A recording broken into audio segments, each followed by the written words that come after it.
বিধানসভা নির্বাচন আসন্ন, একেবারে দরজায় কড়া নাড়ছে বলা চলে। আর এই বিধানসভা নির্বাচনের প্রাক্কালে এসে দাঁড়িয়ে সমস্ত রাজনৈতিক দল নিজেদের মাটি নিজেদের ঘাঁটি শক্ত করতে এই মুহূর্তে মরিয়া। চলছে জোরদার প্রচার, প্রত্যেকটি রাজনৈতিক দলের তরফ থেকে জোরদার প্রচার চালানো হচ্ছে। মানুষের কাছে যাচ্ছেন তারা প্রত্যেকে এবং তাদের সঙ্গে কথা বলছেন এবং তাদের সেই সমস্ত প্রার্থীদের যাতে সাধারণ মানুষ নির্বাচিত করেন সেই বিষয় নিয়ে কার্যত ভোট প্রার্থনা করছেন এই মুহূর্তে দাঁড়িয়ে সমস্ত প্রার্থীরা। শাসক দল তৃণমূল কংগ্রেসের তরফ থেকেও চলছে জোরদার প্রচার। আর একদিকে তৃণমূল সুপ্রিমো মমতা বন্দ্যোপাধ্যায়, অন্যদিকে তৃণমূল কংগ্রেসের সর্বভারতীয় সাধারণ সম্পাদক অভিষেক বন্দ্যোপাধ্যায় জোরদার প্রচার চালাচ্ছেন। তারা জেলা সফর করছেন, জেলায় যাচ্ছেন এবং সেখানে গিয়ে একাধিক জনসভা করছেন।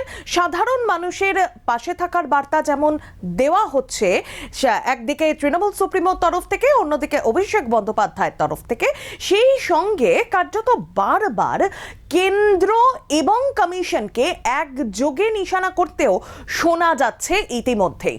কারণ আমরা যেভাবে এই মুহূর্তে দাঁড়িয়ে যে পরিস্থিতির আমরা দেখেছি এসআইআর ইস্যু, সেই এসআইআর এ সাধারণ মানুষকে নাজেহালের অবস্থা হতে হয়েছে, সাধারণ মানুষকে হয়রানি শিকার হতে হয়েছে। সেই জায়গায় দাঁড়িয়ে বহু মানুষের নাম বর্তমানে ভোটার তালিকা থেকে বাদ গিয়েছে, মানুষজন রীতিমতো চিন্তিত। সেই পরিস্থিতিতে তাদের পাশে থাকার বার্তা তৃণমূল সুপ্রিমো মমতা বন্দ্যোপাধ্যায় তিনি দিয়েছেন এবং সেই সঙ্গে অভিষেক বন্দ্যোপাধ্যায়ও তিনি দিচ্ছেন। তবে এই যে নির্বাচনী আবহ, এই নির্বাচনী আবহের মধ্যে প্রত্যেকটি জনসভায় তৃণমূল সুপ্রিমো মমতা বন্দ্যোপাধ্যায় যাচ্ছেন এবং সেখানে গিয়ে তিনি যেমন একাধিক বিষয় নিয়ে সরব হচ্ছেন, সেই সঙ্গে আরও একটি আশঙ্কা তৃণমূল সুপ্রিমো বারবার প্রকাশ করছেন। কি সেই আশঙ্কা? সেই আশঙ্কা হলো নির্বাচনের সময় লোডশেডিং এবারেও হতে পারে। এই আশঙ্কা তিনি করছেন কারণ লোডশেডিং আর নির্বাচন, আমরা এর আগের নির্বাচনের দিক কথা যদি মনে করি তাহলে সেই সময়ে আপনাদের মনে থাকবে যে নন্দীগ্রাম থেকে শুভেন্দু অধিকারী দাঁড়িয়েছিলেন এবং এইবারেও তিনি দুটো জায়গার প্রার্থী, একদিকে নন্দীগ্রাম অন্যদিকে ভবানীপুর, এই দুটো জায়গার প্রার্থী শুভেন্দু অধিকারী। এবং আগের বার নির্বাচনে শুভেন্দু অধিকারী নন্দীগ্রাম থেকে জিতেছিলেন এবং তিনি জয়যুক্ত হওয়ার পর কার্যত সেই সময় একটা বলা হয়েছিল যে লোডশেডিং করে সেখানে শুভেন্দু অধিকারী তিনি জয়লাভ করেছেন। সুতরাং সেই যে তত্ত্ব, লোডশেডিং ইস্যু তখন থেকে যে উত্থাপন হয়েছে, এখন বর্তমান সময়ে দাঁড়িয়েও সেই লোডশেডিং এর তত্ত্বটাই কিন্তু বারবার করে সামনে আসছে।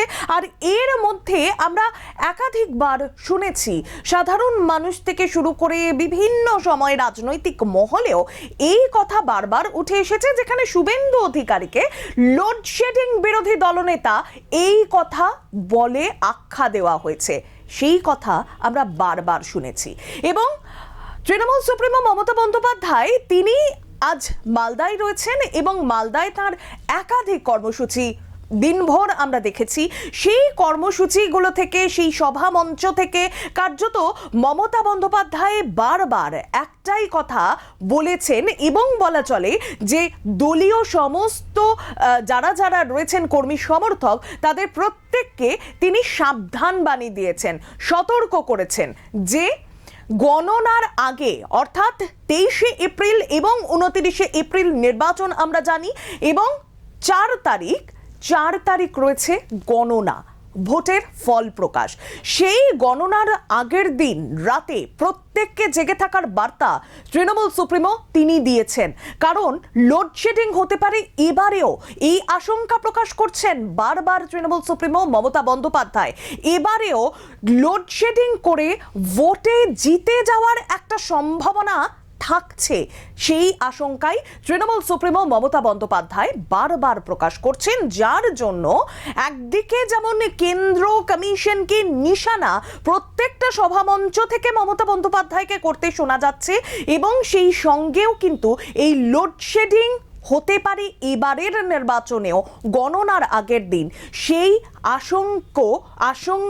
আশঙ্কা প্রকাশ মমতা বন্দ্যোপাধ্যায় বারবার প্রত্যেকটি জনসভা থেকে করছেন। সুতরাং কর্মী সমর্থকদেরকে তিনি যেমন মনোবল চাঙ্গা করার কথা বলছেন, সেই সঙ্গে সঙ্গে তাদের প্রত্যেককে সাবধান বাণীও দিচ্ছেন তৃণমূল সুপ্রিমো।